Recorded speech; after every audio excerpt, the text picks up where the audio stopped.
I could too. Nobody's in there. And like, I just came out of there. Nobody's in there. I don't think but anybody's in there. I'm telling people that I started watching it. I started when I was little, but I got back into it when I was like 18, 19. But I feel like a lot of people don't know about this show at all. Yeah, I kind of get that vibe a little bit. There was like- some girl was like, "Oh, isn't Julie gonna come back?" And I'm like, "Don't," Yeah, you know. she didn't And tell us I'm like, "What? Yeah, well, you know, I'm trying to act dumb," and it's like, I could tell, like, I'm dead just gonna be ass, like- honest. Like, when I was gonna like start talking to you about that before, like when we was talking right here, yeah. and then somebody walked in.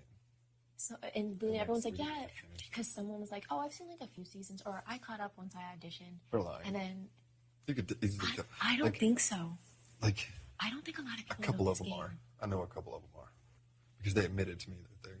Really? Oh yeah, tenfold. And the thing is like